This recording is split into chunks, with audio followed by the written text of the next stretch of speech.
उत्तर भारत के एक छोटे से गांव रामपुरा के किनारे एक गहरा तालाब था।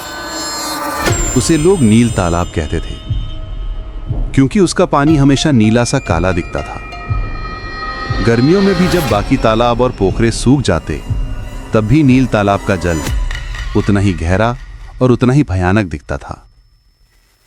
दिन में तालाब शांत रहता, लेकिन रात के अंधेरे में उसके पानी से अजीब सी ठंडी भाप उठती। गांव के लोग कहते थे कि उस तालाब में आत्माओं का डेरा है। किसी का मानना था कि वहां पुराने जमाने में बलि दी जाती थी, तो किसी का कहना था कि सैकड़ों साल पहले उस तालाब में डूबकर एक औरत की मौत हुई थी और तब से उसकी आत्मा वहीं भटक रही। गांव के बच्चे जब तालाब के पास से गुजरते तो अपने आप आंखें बंद कर लेते। बुजुर्ग कहते थे, रात को वहां मत जाना वरना तालाब की औरत बुला ले जाएगी। लेकिन जवान लड़के जो खुद को बहादुर समझते अक्सर इस तरह की बातों को अंधविश्वास मानते और मजाक उड़ाते। ऐसा ही हुआ एक बरसात की रात। बारिश दिन भर हुई थी और रात को गांव का माहौल और भी भयावह हो गया था। आसमान में काले बादल गरज रहे थे, कभी कभी बिजली चमकती और पूरा तालाब चांदी की रोशनी में कुछ पल के लिए दिख जाता। तालाब का पानी उस रोशनी में नीला नहीं बल्कि गाढ़ा काला और खून जैसा चमकदार लगता। उसी रात गांव के 4 लड़के राहुल, विकास, मनोज और विक्रम ने शर्त लगाई कि कौन आधी रात को तालाब तक जाकर वापस आ सकता है। सब में सबसे ज्यादा निडर दिखने वाला विक्रम बोला, यह सब बकवास है, वहां कुछ नहीं है। अगर दम है तो चलो आज रात वहीं चलते हैं, देखेंगे कौन सी औरत आती है। राहुल पहले तो मना करता रहा, लेकिन दोस्तों के तानों और हंसी मजाक के कारण वो भी राजी हो गया। चारों रात करीब 11 बजे तालाब की तरफ चल पड़े। रास्ते में अंधेरा था, केवल टॉर्च की हल्की सी रोशनी और दूर कहीं से कुत्तों के भौंकने की आवाज सुनाई दे रही थी। जब वे तालाब के किनारे पहुंचे तो वहां का सन्नाटा इतना गहरा था कि दिल की धड़कनें भी तेज सुनाई देती थी। हवा ठंडी थी और तालाब के ऊपर हल्का सा धुआं सा तैर रहा था। राहुल ने धीरे से कहा, यार यहां अजीब सी ठंडक है, लगता है जैसे हवा नहीं किसी की सांस हमारे पास से गुजर रही हो। विकास हंसते हुए बोला, डरपोक मत बन, देख तालाब तो बिल्कुल सामान्य है। जैसे ही उसने ये कहा तभी अचानक तालाब के बीचों बीच छपाक की आवाज आई। ऐसा लगा जैसे किसी ने भारी पत्थर या कोई इंसान पानी में छलांग लगाई हो। सब चौंक गए। मनोज घबरा कर बोला, ये कैसी आवाज थी? इतनी रात को कौन होगा यहां?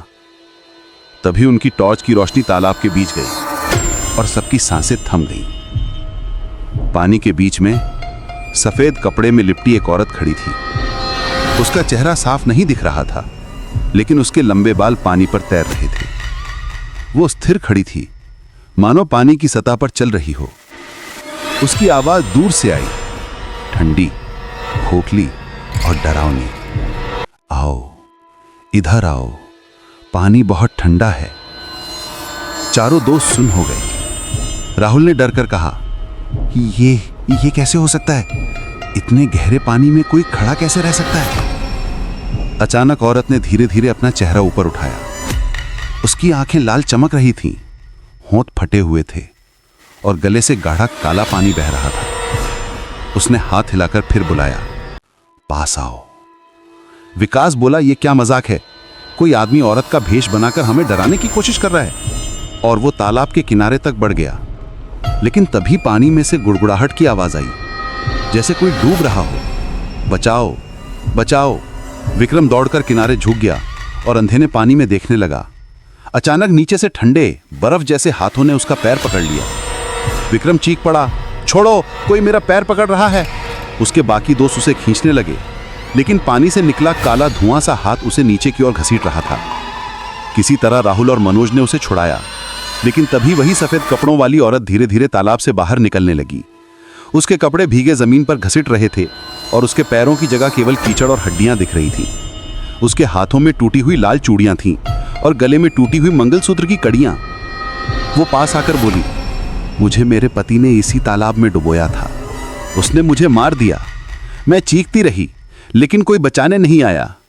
अब हर साल मैं किसी को अपने साथ ले जाती हूँ। उसकी आवाज सुनकर सबका खून जम गया। अचानक उसने विक्रम का हाथ पकड़ लिया। विक्रम चीखने लगा, लेकिन उसके हाथ पर औरत की पकड़ लोहे जैसी थी। वो उसे घसीटते हुए तालाब की तरफ ले जाने लगी। राहुल और बाकी दोनों ने उसे छुड़ाने की कोशिश की, लेकिन जैसे ही उन्होंने औरत को छुआ, उनके हाथ जलने लगे मानो अंगार पकड़ लिया हो। औरत हंस रही थी, एक डरावनी, खोखली हंसी। अब ये मेला होगा मेरे साथ हमेशा के लिए। विक्रम पानी में खींचा चला गया। उसका मुंह बार बार पानी के ऊपर आता और वो चीखता, बचाओ, मुझे बचाओ। लेकिन धीरे धीरे उसकी आवाज डूब गई और तालाब फिर शांत हो गया। सिर्फ बुलबुले उठते रहे और फिर गायब हो गए। राहुल, मनोज और विकास बुरी तरह कांपते हुए गांव भागे। रात भर वे कुछ बोल नहीं पाए। अगले दिन सुबह गांव के लोग तालाब पर गए, लेकिन विक्रम का कोई निशान नहीं मिला। लोग बोले, तालाब ने उसे निगल लिया। उसके बाद से गांव में डर और भी बढ़ गया। लोग कहते थे कि रात को तालाब से औरत की हंसी और विक्रम की डूबती चीखें सुनाई देती हैं। जब हवा बहती तो लगता कोई बार बार फुसफुसा रहा है, आओ, पास आओ। कभी कभी कोई मछुआरा कसम खाता कि उसने आधी रात को तालाब में लाल चूड़ियां तैरती देखी हैं, और कुछ लोगों का कहना था कि जो भी उस आवाज का पीछा करता वो कभी वापस नहीं आता। आज भी नील तालाब गांव के बाहर खामोश खड़ा है।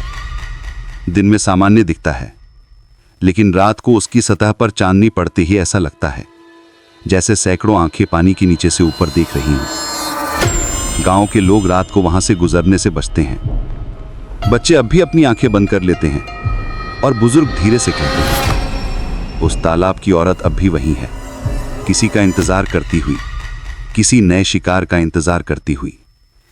और जब आधी रात को हवा चलती है और पानी की सतह पर हल्की लहरें उठती हैं, तो उन लहरों के बीच से वही आवाज आती है, आओ, इधर आओ।